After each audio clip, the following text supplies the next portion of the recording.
이 땅을 살아가는 사람들의 가장 큰 문제는 무엇일까요? 여러 가지로 대답을 하실 수 있겠죠. 미국의 인생 상담으로 유명한 일간지에 실리는 칼럼이 있습니다. 디어 앱이라는 칼럼인데, 이 칼럼은 폴린 프리드먼 필립스라는 여성이 1956년 캘리포니아 샌프란시스코에 있는 클로니클 신문에 처음 연재를 시작하고, 또 사람들의 호응을 얻어 미국 전역 그리고 그 이후 전 세계 영자로 발간되는 1,400여 개 신문에 1억 1천만 명의 독자들이 읽는 명칼럼이 있습니다. 근데 이 여인이 이제 필명을 아비가일로 정했는데요. 여러분 아시는 것처럼 이 아비가일은 성경에 나오는 이름이죠. 미련한 나발의 아내였다가 나발이 하나님의 시심으로 죽고 다윗의 아내가 된 여인인데, 그래서 이 아비가일의 애칭이 에비인데, 그래서 이제 디어 에비, 그래서 이제 사람들에게 한 달에 10,000통 이상의 상담 편지를 받는답니다. 그러니까 얼마나 많은 사람들이 인생의 문제로 고민하는지 알게 되겠죠. 이분은 이제 2013년에 타계하였고, 그분의 딸이 이어서 그 일을 계속하고 있는데요. 이 칼럼에서는 결혼, 친구, 동료, 인생의 다양한 분야를 상담을 하는데, 이 10,000통 이상의 편지를 받는 이 여인, 그러니까 엄청나게 많은 데이터베이스가 쌓였겠죠. 이런저런 경우들에. 그래서 한 신문기자가 찾아가 이 에비라는 여인에게 물었습니다. 사람들이 당신에게 상담을 요청해오는 가장 큰 문제가 무엇입니까? 이렇게 묻자 이 여성이 하는 말이 공포와 두려움입니다. 이렇게 대답을 했습니다. 공포와 두려움. 저 여러분 어떠신가요? 우리는 살아가면서 우리의 가정을 잘 이렇게 견실히 지켜나가야 되고, 또 자녀들이 잘 자라나고, 또 자녀들이 공부도 좀 잘했으면 좋겠고, 좀 좋은 학교에 들어갔으면 좋겠고, 그래서 좀 좋은 직장에 취직을 해서 가능하면 수입도 많아지고, 좋은 짝 만나서 결혼도 하고, 그 다음에 내 집 마련도 하고, 또 사업하시는 분들은 사업도 번창하고, 또 이제 나이가 먹으면 건강에 대한 염려가 이렇게 오죠. 요즘 이제 100세 시대라고 그러는데, 정말 100세까지 사시되 건강하게 사는 은혜를 하나님 주시기를 바랍니다. 근데 우리 통계도 나와 있지만, 기대 수명이 82.5세 그러는데, 여성들이 85, 6세, 남성들이 77, 8세 그렇더라고요. 그러니까 그보다 많이 사시는 분도 있고, 그보다 일찍 세상을 떠나는 분들도 있어서 이제 평균이 그렇다는 것입니다. 그러니까 말로는 100세지만 통계학적으로는 100세가 아니죠. 그러니까 얼마를 살든지 간에 건강하게 살아야 되는데, 이게 무릎이 아프고 허리가 아프고 당뇨, 혈압, 연세 드신 분들은 참 염려가 많죠. 그리고 이제 궁극적으로 죽음의 문제. 누구나 이 공포와 두려움이 정말 어린아이는 어린아이의 단계부터, 여러분 어린아이하고 공포와 두려움이 없다고 생각을 하시면 안 됩니다. 저는 어려서요, 동네 개가 그렇게 무서웠어요. 서울 시내에는 그렇게 송아지만한 개들이 없지만, 이거 심부름을 시키면 어디를 가야 되는데 꼭 이만한 개가 골목을 지키고 있단 말이에요. 그거 정말 공포입니다. 어린아이는 어린아이대로, 청년이 되면 청년이 된 대로, 노년이 되면 노년이 된 대로 두려움과 공포가 인생에게 끊일 날이 없다는 사실을 여러분 우리는 잘 알고 있습니다. 여러분 우리가 앞으로 내 자신에게 어떤 일이 일어날 것이다, 이걸 예측할 수 있고, 또 예측한 그 일들을 내 뜻대로 해결하고 통제할 수 있다. 그러면 두려움과 공포를 느끼지 않게 되겠죠. 그러나 여러분, 앞으로 일어날 일을 우리가 어떻게 예측을 합니까? 또 그 일들을 어떻게 통제하고 해결할 수 있습니까? 이건 하나님의 영역입니다. 사람이 할 수 없는 일이에요. 자, 그러면 인생의 가장 큰 문제는 이렇게 수많은 편지를 받고 상담을 한 이 여인의 말처럼 알 수 없는 미래, 또 인간관계, 환경과 또 조건, 죽음에 대한 이 공포와 두려움, 이것이 가장 큰 문제인가? 이것은 겉으로 드러난 문제이지 두려움과 공포의 근원은 따로 있습니다. 뿐만 아니라 사람들이 직면한 가난, 질병, 전쟁, 사회 부조리, 부와 권력의 양극화, 이 모든 문제의 근원을 성경은 한마디로 죄라고 말씀하고 계십니다. 여러분, 하나님께서 처음 만드신 아담이 살던 에덴 동산은요, 공포와 두려움, 죽음이 없는 세상이었어요. 일하지 않아도 하나님께 예배만 드리고 얼마든지 먹을 것이 넘쳐나는 곳이 낙원이었음을 믿으시기 바랍니다. 예수님 안에서 약속하신 하늘의 영광은 낙원보다 더 완전한 나라를 하나님 우리에게 예비하신 줄을 또한 믿으시기 바랍니다.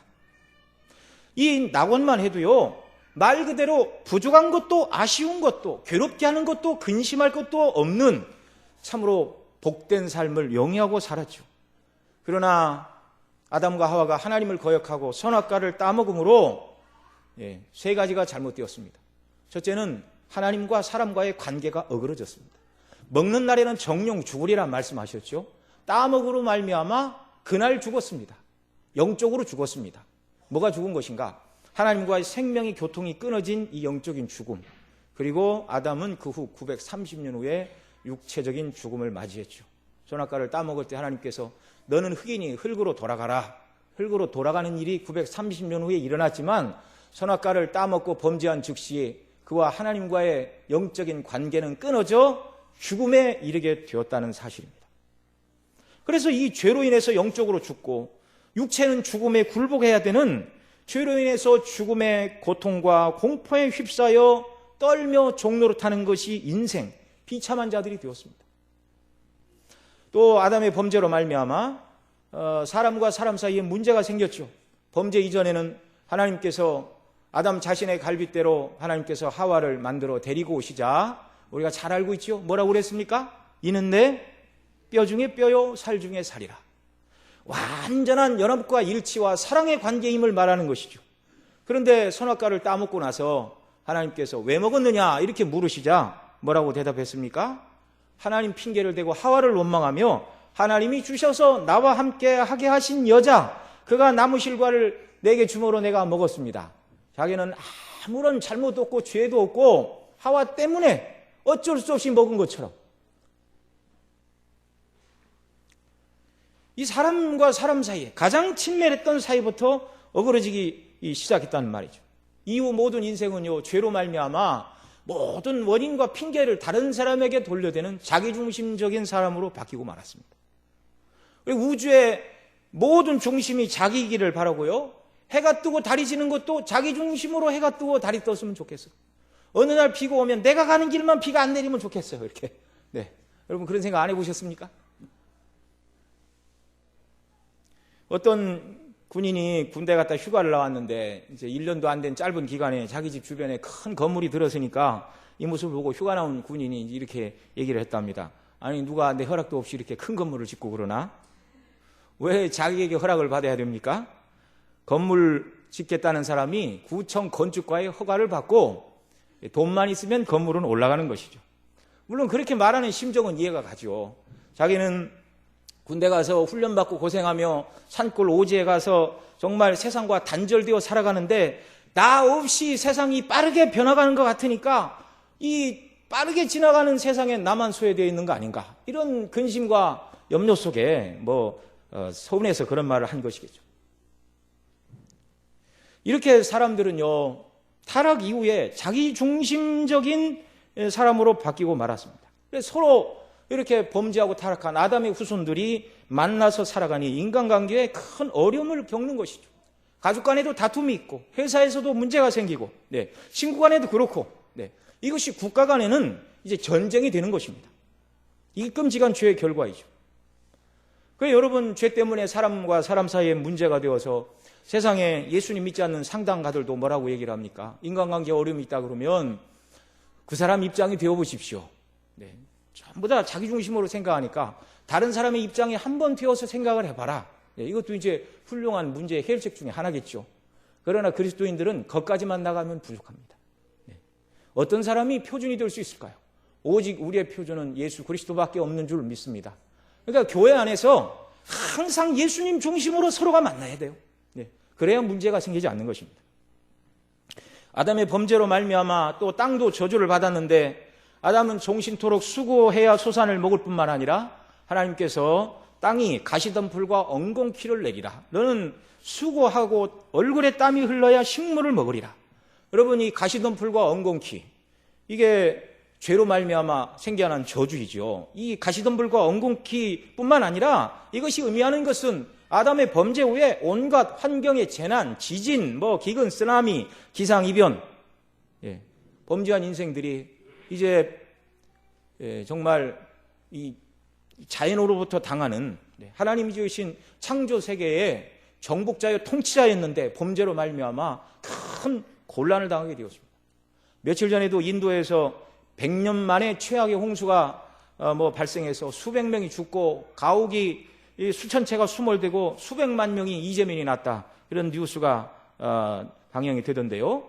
이 모든 것이 다 죄의 원인입니다. 그래서 여러분, 죄가 해결되지 않고는 절대로 아무도 행복할 수도 없고 구원에 이를 수도 없다. 여러분, 그러면 죄에 빠진 구원하는 단 하나의 유일한 방식이 무엇입니까? 인간의 지혜나 인간의 선행이 아닌 오직 그리스도의 십자가라고 오늘 본문에서 사도 바울은 우리에게 증거해 주고 있습니다. 오늘 본문 18절 말씀 다시 한번 같이 읽겠습니다. 십자가의 도가 멸망하는 자들에게는 미련한 것이요 구원을 얻는 우리에게는 하나님의 능력이라. 예수님 안 믿는 사람들에게 있어서 십자가는 미련한 것이다. 미련한 것이다. 거들떠보지도 않는 것이다. 그러나 구원을 얻는 우리에게는 하나님의 능력이다. 아주 명백히 말씀하고 있습니다. 여러분, 이건 사도의 선포입니다. 오직 복음만이, 그리스도의 복음만이 사람을 구원한다. 이 선포. 오늘날 이 종교 다원주의 시대에 구원에 이르는 길이 기독교뿐이라고 말하지 말라고 말하죠. 기독교는 예수님 믿고 구원받고, 다른 종교는 그 종교의 가르침에 따라 착하게 살아가면 구원 얻는다고 말해야지, 어떻게 그렇게 오만하고 독선에 가득 차서 기독교 이외에는 구원이 없다고 말하는가? 네. 다른 종교를 믿어도 구원받았으면 좋겠어요. 얼마나 불쌍합니까? 하나님 모르는 사람들이. 제가 초등학교 5학년, 6학년 돼서 이렇게 교회에 이렇게 예배를 드리면 앞에 이렇게 목사님이나 선생님이 예수님 믿어야 구원받습니다. 우상 성비면 구원 못 받습니다. 그러면 제 옆에 앉았던 친구가 제 귀에다 대고 그래요. 저건 독선이야, 독선. 왜 자기만 옳다고 그래? 네. 그게 참, 저는 그 소리를 들으면서, 야, 너는 참 큰일 났다. 네가 깨져서 예수를 믿던가 안 그러면 교회를 나가게 생겼구나. 네. 지금 다니는지 안 다니는지 모르겠어요. 하도 왕래가 끊어진 지 오래돼서. 여러분, 초등학교 6학년만 돼도 그런 얘기를 합니다. 예수님만 믿어야 구원을 얻는다. 그렇게 얘기하면 기분이 나쁜 거예요. 왜 우리 할아버지 할머니는 다른 종교를 믿고 있는데 왜 거기는 구원이 없다고 말하는가? 그래서 이런 사람들이 오늘날 차별금지법을 만들어서 강단에서 목회자가 예수님만 믿어야 구원을 얻고 다른 종교는 구원을 받지 못합니다, 이렇게 얘기를 하면, 누가 차별당했다 신고를 하면 이미 서구의 여러 나라들은 그렇게 설교를 못하게 법적으로 제재를 하고 있습니다. 우리나라도 그런 법을 지금 만든다고, 이게 참 문제가 되고 있죠. 자, 여러분, 그러나 구원에 관한 한 죄에 빠진 인간이, 전적으로 무능하고 부패한 인간이 어떻게 자기를 구원할 수 있습니까? 오직 인생을 지으신 하나님만 죄에 빠진 죄인들을 구원해 내는 줄로 믿으시기 바랍니다. 사도들이 십자가의 복음을 전파했어요. 이 전파라는 말이 성경이 쓰여지던 당시에는 황제가 내린 포고령을 뜻하는 단어였습니다. 그래서 황제가 포고령을 내립니다. 자기가 다스리는 모든 영토에 황제의 아들이 태어났으니 기뻐하라. 어느 백성이 그 포고령을 듣고서 사실이 아닐지도 모른다는 의심을 가지고 그 황제가 그렇게 반포를 했지만, 우리는 그 황궁에 시민들로 조직된 특별위원회를 파송해서 정말 새로 태어난 왕자가 있는지 없는지 조사를 한번 해보고, 또 그 태어난 아기가 황제의 아들인지 한번, 오늘날로 얘기하면 유전자 분석이라도 해야겠다. 그럴 필요 없는 것입니다. 권위를 가지고 왕이 선포한 것은 그 백성들이 이유를 달 것이 없어요. 마찬가지이죠. 왕이신 하나님께서 죄인을 어떻게 구원하시는지, 인간의 죄의 문제를 어떻게 해결하시는지, 죄인의 구원은 이 방법밖에 없다고 하나님이 선언하신 유일한 구원의 길, 그리스도의 십자가밖에 없는 줄 믿으시기 바랍니다. 여러분, 왜 도대체 인생들은 스스로 구원의 길을 알지 못할까요? 예. 여러분, 뭐 간단하죠. 여러분, 예수님 밖에 있는 사람이 자기가 어디로 와서 어디로 가는지 압니까? 대단한 철학자라는 사람들 붙들고 한번 물어보세요. 당신이 어디로 와서 어디로 간 줄 아십니까? 몰라요. 또 태어나서 어디로 와서 어디로 가는지만 모르는 게 아니라 인간이 왜 태어났는지 존재와 이유와 목적은 압니까? 윤리학자가 대답할까요? 철학자가 대답을 할까요? 누가 대답을 해주겠습니까? 아무도 대답하지 못해요. 그래서 윤리학자는 윤리학자대로, 경제학자는 경제학자대로, 철학자는 철학자대로 자기 나름으로 생각하는 여러 견해들을 말할 뿐이지 그것이 유일한 단 하나의 진리가 아니라는 사실입니다. 뿐만 아니라 인생은요, 왜 죄의 성향을 가지고 태어나는지 그것도 몰라요. 그래서 누구든지 착하게 살겠다는 마음은 먹지만 착하게 살 수가 없습니다. 왜 그런지 몰라요. 왜 그런지. 이 모든 문제에 대해서 오직 성경만이 답을 합니다. 인간이 어디로 와서 어디로 가는가? 하나님이 보내셨고 하나님의 영광을 위하여 이 땅에 살다가 예수님 믿는 자는 영원한 구원이요 그렇지 않는 자는 영원한 형벌이라는 이 분명한 사실. 왜 선을 행할 수 없는가? 전적으로 타락하고 부패했기 때문에 사람 자신의 힘으로는 불가능하고 거듭나 성령의 도우심을 입을 때만이 하나님이 기뻐하시는 선을 행하는 줄로 믿으시기 바랍니다. 이게 구원입니다. 여러분, 그러면 왜 세상 사람들은 그리스도의 복음 이외에 정말 다른 것을 찾으려고 애를 쓰죠? 네. 오늘 수많은 사람들이 기독교의 수많은 종교, 구원의 길을 찾고 있어요. 네. 우리가 읽은 대로 18절에 십자가의 도가 멸망하는 자들에게는 어떻게 보인다고요? 미련해 보이기 때문에. 그러니까 예수님은 안 믿어도 영적인 존재이기 때문에 사람이 죽고 끝이 아니라 내세가 있을 것인데 어떻게 하면 내세의 구원을 얻을까? 믿지 않는 사람들도 거기까지는 생각한다는 말입니다. 네. 그런데 십자가의 복음을 전해도 성령이 역사하지 않으면 그 방식은 인생을 구원하는데 적합하지 않다. 그렇게 느낀단 말이에요. 그것이 미련하게 보인다 그 말입니다. 그 방식이 진정으로 사람을 구원하는데 부적합하고 어리석은 방식으로 보인다. 그리고 22절, 23절에 보면 십자가의 도가 미련해 보이는 두 부류를 대표적으로 언급하는데 하나는 유대인이고 하나는 헬라인입니다. 그럼 뭐 다른 사람이 있는가? 그렇지 않아요. 당시 시대는 유대 관점으로는 유대인 이외에 다 이방인이에요. 유대인과 이방인. 자, 왜 미련해 보입니까? 표적을 찾는 유대인들에게 십자가는 거리끼는 것이었고 지혜를 찾는 헬라인에게는 미련해 보였습니다. 여러분, 왜 유대인들에게 그리스도의 십자가는 거리끼는 것이었나요? 그들은 22절의 말씀처럼 표적을 찾는 자들이었습니다. 구약 성경에 메시아가 오시면 이런저런 일을 하실 것이라는 말씀이 문자적으로 성취되기를 바랬죠. 그래서 구약의 예언에 메시아가 오시면 영광스러운 나라를 이룰 것이다. 예. 그런데 예수님이 오셔서 영광스러운 나라를 자기들의 눈에 보기에 이루어주지 않습니다. 그 영광스러운 나라는 그리스도를 통한 하나님의 나라를 말하고 있는데 실제적으로 다윗과 솔로몬 시대의 영광스러운 눈에 보이는 나라를 메시아가 세울 줄 알았는데 예수님은 그런 나라 세우시지 않았어요. 또 영광의 메시아와 함께 구약에서는 고난의 메시아를 말합니다. 특별히 이사야 53장이 이걸 말하죠. 그래서 예수님의 십자가를 마치 옆에서 보고 쓴 것처럼 예수님 오시기 700년 전에 이사야가 그리스도의 고난에 대하여 말하고 있는데 유대인들이 생각하는 메시아관에는요, 고난받는 메시아는 없습니다. 싹 빠져 있어요. 예수님이 행하신 모든 일, 예를 들면 병자를 고치고 가난한 사람에게 복음을 전하시고 귀신을 쫓아내는 모든 일들 메시아인 증거입니다. 마태복음 12장에 보면 예수님께서 귀신 들려 벙어리 되고 보지 못하는 사람을 고쳐주셨어요. 근데 이사야 53장에 보면 35장 4절 5절에 보면 그때 소경의 눈이 밝을 것이며 귀머거리의 귀가 열릴 것이라. 메시아가 오심으로 행하실 표적을 이렇게 이사야 35장에 써놨는데요. 귀신의 역사를 제어하고 보지 못하는 사람의 눈을 열어 보게 하시고 듣지 못하는 사람의 귀를 열어 듣게 하시는 이 일을 보면 성경을 읽고 메시아를 소망하는 사람이라면 이분이 누구라고 바로 연결을 해야 된다고요?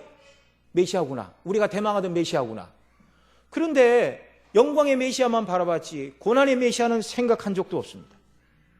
그래서 바리새인들은요, 귀신의 왕 바알세불이 집혀서 귀신을 쫓아낸다 이렇게 이야기를 합니다. 예수님이 분쟁하는 나라가 어떻게 서려? 분쟁하는 집안이 어떻게 서려? 강한 자를 결박지 않고야 어찌 그 세간을 늑탈하겠느냐? 그러니까 예수님이 사단의 권세를 제압하셨기 때문에 사단의 권세 아래 신음하는 자들을 고쳐주셨고, 저와 여러분이 사단의 권세 아래, 죄 아래 눌렸던 자들인데 사단의 권세를 이기시고 사단의 권세 아래 있던 우리를 빼내사 하나님의 자녀를 삼으신 이 복음의 영광을 찬미하시기 바랍니다. 자, 그 모습을 보고도 마태복음 12장에 보면 바리새인들이 38절에 이렇게 얘기를 합니다. 그때 서기관 바리새인 몇 사람이 말하되 선생님이여 우리에게 표적 보여주시기를 원하나이다. 예수님이 메시아인 표적이요 너무 많았어요. 그런데도 표적을 또 보여달라고 합니다. 그러자 예수님이 말씀하시죠. 가라사대 악하고 음란한 세대가 표적을 구하나 선지자 요나의 표적밖에는 보일 표적이 없느니라. 요나가 밤낮 사흘 큰 물고기 뱃속에 있었던 것 같이 인자도 밤낮 사흘을 땅속에 있으리라. 이게 무슨 말이죠? 십자가에 죽으시고 무덤에 장사되어 3일 지나고 부활하실 사건을 말씀하는 것입니다. 요나가 물속에 뱃속에 있었던 것 같이 인자도 밤낮 사흘을 땅속에 있은 다음에 그 다음에 죄의 문제를 해결하시고 3일 만에 부활 승리하심으로 우리를 구원하실 것, 이것만이 구원의 유일한 표적이라고 말씀하고 계십니다. 그런데 이 예수님의 십자가가 유대인들에게는 거리끼는 것이 되었습니다. 왜냐하면 율법에 보면 하나님의 저주를 받는 자마다 나무에 달려 죽는다 이렇게 말하고 있어요. 신명기 21장에 보면 사람이 죽을 죄를 범함으로 내가 그를 죽여 나무 위에 달거든 그 시체를 나무 위에 밤새도록 두지 말고 그날에 장사하여 내 하나님 여호와께서 내게 기업으로 주신 땅을 더럽히지 말라. 나무에 달린 자는 하나님의 저주를 받았습니다. 그래서 유대인들은요, 율법을 어겨서 사형 판결을 받아 죽은 자들을 죽여서 나무 위에 걸었지만 밤새 달아놓지 않고 나무 위에 죽은 사람의 시체를 걸어놓으므로 저가 율법을 어기고 하나님을 거스리고 죄를 지었으므로 저주를 받아 죽었다라고 모든 사람에게 이렇게 증거하는 것입니다. 뿐만 아니라 아버지 다윗을 반역한 압살롬이 다윗의 군대와 수풀에 싸우다가 노새를 탔는데 이 노새가 이렇게 무성한 상수리나무 밑을 딱 지나갔습니다. 그런데 이 압살롬의 머리가 굉장했나 봐요. 우리는 탈모 때문에 걱정이 많은데, 근데 이 상수리나무 가지에 머리가 걸려갖고 노새는 빠져나가고 대롱대롱 매달려 있었습니다. 어느 사람이 보고서 압살롬이 나무에 매달렸다 그러니까 왜 안 죽였느냐 요셉이 그러죠. 임금님이 죽이지 말라고 그랬잖아요. 화를 내고 가서 짧은 창 3개를 가지고 와서 그를 찔러 죽였다 이렇게 말하고 있죠. 여러분, 압살롬의 죽음은 아버지를 반역한 것 이전에 하나님에 대해서 반기를 든 것이죠. 그 압살롬의 죽음은 명백하게 하나님의 저주를 받은 죽음이라는 것이 나무에 걸려 죽음으로 분명히 드러난 사건이었습니다. 이렇게 유대인들은 나무고 십자가에 죽은 자는 하나님의 저주를 받은 자인데 어떻게 나무에 달려 십자가에 달려 못 박혀 죽어서 하나님의 저주를 받은 상징으로 여겨지는 그 예수님이 메시아일 수 있느냐? 만일 예수님이 십자가 위에서 죽지 않고 못을 뽑고 내려오셨다면 유대인들은 굉장히 열광하며 자기들의 왕을 삼았을 것입니다. 그런데 예수님이 십자가에서 내려오시고 안 죽으시면 구원이 어떻게 이루어지나요? 이를 알지 못하는 유대인들에게 있어서 나무에 달려 죽으신 예수님은요, 메시아가 될 수 없습니다. 거리끼는 것이었습니다. 그런데 예수님의 죽으심의 십자가의 의미를 깨달은 사도 베드로는 뭐라고 그러죠? 신이 나무에 달려 그 몸으로 우리 죄를 담당하셨으니 이는 우리로 죄에 대하여 죽고 의에 대하여 살게 하려 하심이라. 저가 책찍에 맞음으로 너희가 나음을 얻었다. 십자가가 하나님의 저주인 것은 분명하나 예수님이 그 저주를 받으신 것은 죄가 하나도 없는 분이니 무슨 저주를 받겠어요? 그 예수님이 십자가에서 받으신 하나님의 저주는 택한 백성 저와 여러분의 저주를 대신 저주임을 믿으시기 바랍니다. 사도 바울도 예수님을 만나기 전까지는 이 사실을 알 수가 없고 믿을 수가 없어서 믿는 자들을 핍박하는 핍박자요 포행자였습니다. 부활의 주님을 만나고 영적인 눈에서 비늘이 떨어지고 이 진리를 깨닫고 예수가 하나님의 아들이고 예수가 메시아라고 증거하였습니다. 사랑하시는 여러분, 예수님의 죽으신 십자가가 저와 여러분을 위한 대속의 십자가임을 여러분 믿으십니까? 오전에도 그 말씀 들었지요. 주님의 교회에서 오전이나 오후나 새벽이나 주구장창 얘기해야 될 게 십자가의 그 놀라운 구원의 은혜와 자랑밖에 무엇이 있겠습니까? 여러분, 아무리 출세하여 세상의 권세와 명예를 많이 가졌다 할지라도 또 물질적으로 풍성히 가졌다 할지라도 그 모든 것들은 잠시 지나가는 이 세상이 끝나는 날 아무것도 남지 않는 줄 믿으시기 바랍니다. 그래서 그리스도 밖에 있는 자들이요, 지옥에 가면 내가 옛날에 국회의원 했다, 장관 했다, 대통령 했다, 그거 누가 알아줍니까? 무슨 의미가 있습니까? 믿는 자들이 또 세상에서 높아졌다 한들 천국 가서 그거 자랑하겠습니까? 아니에요. 오직 그리스도의 대속의 은혜와 사랑, 이것밖에 자랑할 것이 없고 이것밖에 우리의 자랑이 없는 것입니다. 여러분, 헬라인 곧 이방인들에게 그리스도의 십자가는 왜 미련하게 보였습니까? 주전 600년 전 헬라 철학이 이제 꽃을 피우기 시작했죠. 그래서 그 대표적인 철학자가 여러분 이름만 들으면 다 아시는 소크라테스, 플라톤, 아리스토텔레스 이런 사람들입니다. 특히 아리스토텔레스는요, 헬라 제국을 건설한 알렉산더 대왕의 스승이었습니다. 그래서 알렉산더가 온 세상을 정복한 많은 이유가 있지만 그럴듯하게 내세운 명분 중에 하나가 우월한 헬라 철학을 미개한 사람들에게 전파해 보겠다. 명분은 굉장하죠. 일단 세상 사람들은요, 명분을 갖고 싸웁니다. 실제적으로는 어찌지는 몰라도. 자, 어떤 분은 예수님의 이 복음이 전해졌던 이 고린도 교회, 초대교회 그 당시에 적어도 50여 개의 헬라 철학의 분파들이 있었다, 이렇게 말하는 분들이 있었어요. 그러니까 그들은 이 지혜를 가지고 무엇이 지혜인가 이걸 가지고 고민했죠. 그러니까 죄로 인하여 여러분 인간의 지성이 부패해졌습니다. 부패해졌어요. 그래서 인간의 지성만 갖고는 하나님을 찾을 수 없고 하나님의 진리를 알 수가 없습니다. 그러니까 이렇게 타락하고 부패한 지성을 가지고 열심히 연구했어요. 그런데 한계에 봉착을 했습니다. 그래서 그들이 연구한 것이 뭐냐면 착하게 살려고 마음을 먹는 것까지는 누구나 할 수 있는데 그것을 행할 능력이 자기들에게 없다, 이걸 발견했습니다. 그래서 하는 말이 영은 선하고 육은 악하다, 이런 얘기를 하는 거예요. 그 영지주의, 초대교회 이단이 헬라 철학을 받은 영지주의 이단이었는데 한마디로 얘기하면 영은 선하고 육은 악하다. 그래서 뭐라고 얘기를 하냐면 육체는 영혼의 감옥이다, 그렇게 얘기를 했습니다. 여러분 잘 아시는 소크라테스가 독배를 맞고 죽었는데 그 사람이 준법 정신이 충실해서 악법도 벅이다, 세상 사람들은 그렇게 얘기하죠. 그런데 이 소크라테스도 육체는 영혼의 감옥으로 생각을 하고 있었습니다. 그래서 독약을 가지고 온 그 의사가 당신이 이 약을 먹으면 어떤 마비 증세가 오고 어떻게 오고 어떻게 될 것입니다. 그러나 당신이 신봉했던 대로 이 약을 먹고 죽으면 당신의 영혼은 진정한 자유를 누리고 구원에 들어갈 줄 알고 그렇게 먹은 거죠. 그거 안 먹었어도 소크라테스 진즉에 다 죽었습니다. 불쌍한 사람들이죠. 영은 선하고 육은 악한데 어떻게 영이신 하나님의 아들이 육체를 입고 이 땅에 올 수 있는가? 헬라 철학의 견해로는요, 받아들일 수가 없어요. 헬라인들은 신의 첫 번째 속성을 아파데이야 이렇게 불렀는데 이건 감각할 능력이 없는 상태를 이루는 말입니다. 초월한 상태. 그런데 하나님의 아들이 사람의 몸을 입었다는 것도 이해가 안 되는데 그 하나님의 아들이 고통을 당했다는 것은 더더욱 헬라인들에게는 이해할 수 없는, 자기들이 가지고 있는 지혜에 비추어 볼 때 미련해 보이는 이야기였다는 것입니다. 오늘날도 마찬가지죠. 윤리학자는 윤리학자의 기준으로, 다른 종교인들은 그 종교의 가르침의 기준으로 성경을 읽어보면 맞지 않는다, 그러니 틀렸다, 이렇게 말한다는 얘기입니다.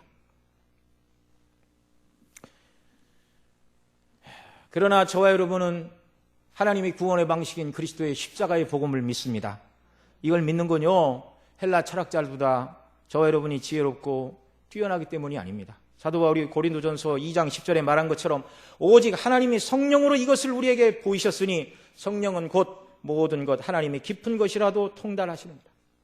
하나님의 성령을 우리에게 주신 것은 하나님께서 우리에게 은혜로 주신 것들을 깨달아 알게 하려 함이라. 하나님의 성령의 역사로 그리스도의 십자가의 복음을 믿고 구원받아 하나님의 자녀가 되는 복을 우리가 입었다는 사실입니다. 감사할 것밖에 없는 것이죠. 여러분, 그러면 왜 그리스도의 십자가가 유일한 구원의 길이죠? 오늘 읽은 본문에 보면 그리스도의 십자가가 하나님의 지혜요, 하나님의 능력이다. 사도 바울이 계속 이걸 강조하고 있습니다. 여러분 한번 따라해 보시기 바랍니다. 그리스도의 십자가는 하나님의 지혜입니다. 자, 왜 그리스도의 십자가 하나님의 지혜죠? 우리가 오전에도 그 말씀을 들었는데, 제가 목사님 설교를 어떻게 할지 설교 온 걸 미리 본 적도 없는데, 이제 좀 겹치는 부분들은 이제 싹 생략을 하고, 핵심만 말씀을 드립니다. 여러분, 죄인에 대한 하나님의 공의는 죄에 대하여 반드시 형벌을 하셔야 됩니다. 그렇지 않으면 하나님의 공의에 문제가 생기는 거예요. 이것이 하나님의 공의의 성품이죠. 그러나 하나님은 동시에 사랑이십니다. 죄 지은 인생을 불쌍히 여기는 하나님의 마음이 또 있어요. 죄인에 대하여 심판해야 되는 하나님의 공의, 그 죄인을 불쌍히 여기는 하나님의 마음. 그런데 죄인을 불쌍히 여기지만 죄의 문제를 해결하지 않고는 사람을 구원하시면 하나님의 공의에 문제가 생깁니다. 그래서 이 문제를 해결하기 위하여 하나님의 지혜가 필요했죠. 그 지혜의 해결책이 그리스도의 십자가라는 사실입니다. 여러분 아시는 대로, 그래서 저와 여러분의 모든 죄짐을 예수님이 다 짊어지셨어요. 이걸 전가라고 부릅니다. 전가. 우리의 죄는 예수님에게로, 그리고 십자가에서 우리가 받아야 될 모든 지옥의 형벌을 다 담당하시고 죽으셨습니다. 뿐만 아니라 예수님은 여자의 후손으로 태어나사 원죄가 없으시고 죽으실 때까지 하나님의 법을 한 번도 어긴 적이 없는 율법에 완전히 의로우신 분입니다. 그 예수님의 의를 우리 것으로 여겨주실 뿐만 아니라 우리가 지은 모든 죄를 대신 짊어지시고 또 죽으셨어요. 예수님이 이루신 완전한 의를 믿는 우리의 것으로 여겨주십니다. 이건 그리스도의 의를 우리에게 전가시키는 것이죠. 그래서 우리의 죄가 그리스도에게로, 그리스도의 의가 우리에게로, 이 이중 전가의 놀라운 은혜로 말미암아 예수님 믿을 때 의롭다함을 받고, 그래서 어느 누구도 하나님을 향하여 저 죄인을 구원하여 천국 보내는 게 말이 됩니까? 아무도 그런 소리를 못하게 되어 있습니다. 원리적으로. 여러분, 너무나 놀라운 일이죠. 여러분, 하늘에 있는 천사들은요, 죄를 진 적이 없어요. 물론 사단과 함께 타락한 악한 이 귀신들, 마귀들은 많이 있지만 하늘에 있는 천사들은 하나님을 거역한 적이 없습니다. 그런데 죄를 짓지 않은 천사들을 위해서 예수님 보내신 적이 없고, 또 범죄한 천사들을 위해서, 그들을 위해서 구원의 주님을 보내지 않으셨어요. 오직 범죄한 인생을 위해서만 하나님이 그의 아들을 보내주셨습니다. 그리고 예수님 믿는 우리를 의롭다 하시고 자녀 삼으시고 하늘에 죄 없이 하나님을 섬기는 천사들보다 저와 여러분을 더 존귀한 자리로 높여주셨습니다. 그래서 사도 바울은 에베소 2장 6절에 보면 그리스도와 함께 부활하여 하나님 보좌 우편에 앉아있는 것이 우리의 영적인 현실의 자리다, 이렇게 가르치고 있습니다. 비록 이 땅에 예배를 드리고 있지만 예수님 믿는 저와 여러분의 영적인 자리는 그리스도와 함께 하나님 보좌 우편에 앉아있는 것인 줄 믿으시기 바랍니다. 그리고 히브리서에서 뭐라고 그러죠? 천사들은 구원 얻는 후사를 섬기라고 보낸 일꾼들이다. 이게 얼마나 큰 은혜인가요? 죄를 지은 적이 없는 천사를 구원해서 하나님의 아들, 딸 삼는 것이 마땅한 것처럼 보이죠. 그런데 범죄한 우리를 그리스도 안에서 구원하시고 우리를 하나님의 자녀 삼으시고 그 천사들로 말미암아 우리를 섬기라고 하시니 이게 웬 은혜입니까?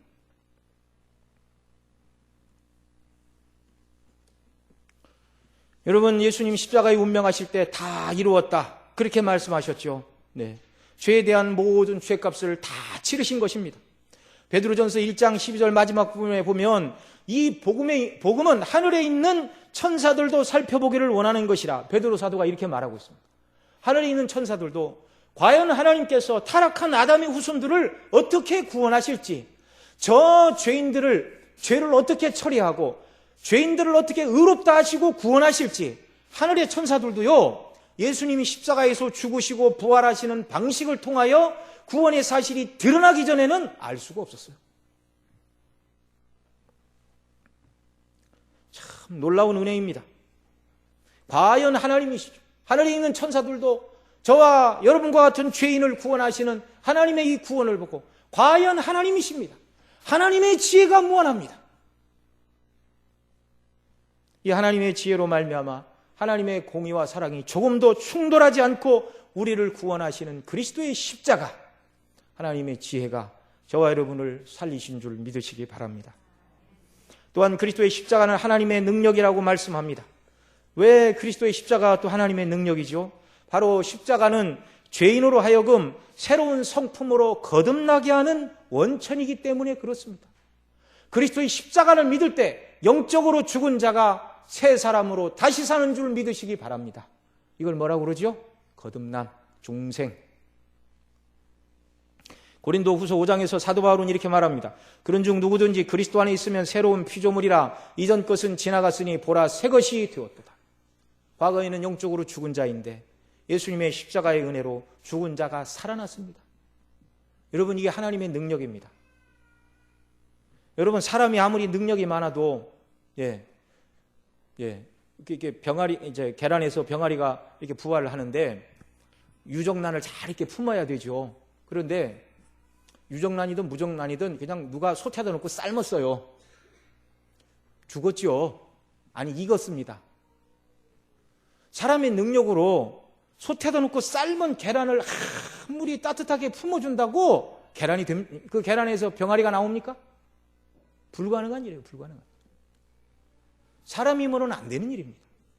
저와 여러분이 죄 허물로 완전히 죽었는데 그리스도의 십자가만이 영적으로 죽은 저와 여러분을 살리는 하나님의 능력이 그리스도의 십자가라는 사실입니다. 저와 여러분을 살리셨을 뿐만 아니라 이 십자가의 능력을 의지할 때 예수님 닮은 사람으로 거룩해지는 것입니다. 십자가로 말미암아 거듭나고 십자가를 의지하여 예수님 닮아 성장하고 결국 그리스도의 십자가 때문에 저와 여러분이 영화롭게 되는 줄 믿으시기 바랍니다. 그래서 하나님의 지혜요, 하나님의 능력인 그리스도의 십자가가 저와 여러분의 자랑이고 이 하나님의 지혜와 하나님의 능력인 그리스도의 십자가가 저와 여러분을 살리셨고 그래서 저와 여러분은 날마다 하나님의 구원의 방식인 그리스도의 십자가를 들여다봐야 돼요. 여러분, 지금 이게 미국에 있는 그리스도인들에게 이런 것이 해당된다는 게 아니라 여기 앉아있는 저와 여러분을 향하여 하나님께서 계획하시고 이루신 구원임을 믿으시기 바랍니다. 하나님의 그 지혜로 우리의 죄를 예수님 안에서 처리하시고 하나님이 의롭다 하셨습니다. 저와 여러분에게 주신 하나님의 지혜이고 그리스도의 십자가로 말미암아 영적으로 죽은 자들을 살려주시고 예수님 의지하여 선을 행하고 의를 행하고 예수님 닮아가는 자들로 하나님이 만들어 주셨습니다. 저와 여러분 마음속에 이 놀라운 십자가를 생각할 때마다 가슴에 기쁨과 감격이 넘쳐나기를 바랍니다. 이런 은혜 속에 기쁨으로 살아가는 것, 이 구원의 기쁨이고요. 이런 성도를 통하여 하나님이 영광을 받으시고 이런 성도의 심령 속에 한량없는 위로를 주시고 그 다음에 그 천국에 대한 소망으로 더 충만하여 이 땅을 살게 하시는 줄로 믿습니다. 기도하시겠습니다. 하나님 아버지 고맙고 감사합니다. 오늘 우리가 하나님을 예배하며 경배하게 하시고 또 우리를 구원하는 그리스도의 십자가, 이것만이 하나님의 능력이요 지혜임을 믿습니다. 모든 세상 사람들이 이 죄 때문에 두려움과 공포에 떨며 어떻게 해야 될지를 모르지만 그러나 주님이 우리를 살려주셨고 구원하셨기 때문에 죽음에 대한 공포를 이기고 또 이 땅에서도 하나님이 지키시니 내일 일은 나는 모르지만 그러나 하나님이 우리를 지키시고 의지하고 하나님을 믿음으로 담대히 이 땅을 살아가는 자들로 부르시니 감사합니다. 아버지 하나님, 그리스도인들 이 땅의 순례길을 다한 다음에 영원한 천국을 하나님이 예비하셨다는 사실이 얼마나 큰 위로이고 소망입니까? 이 소망을 붙들고 순례길을 살아가며 주의 이름을 높이고 날마다 하나님의 지혜요 하나님의 능력인 그리스도의 십자가를 생각하고 의지하고 자랑하고 십자가의 길로 행하는 저희들 되게 하여 주옵소서. 우리 구주 예수님의 이름으로 기도드리옵나이다.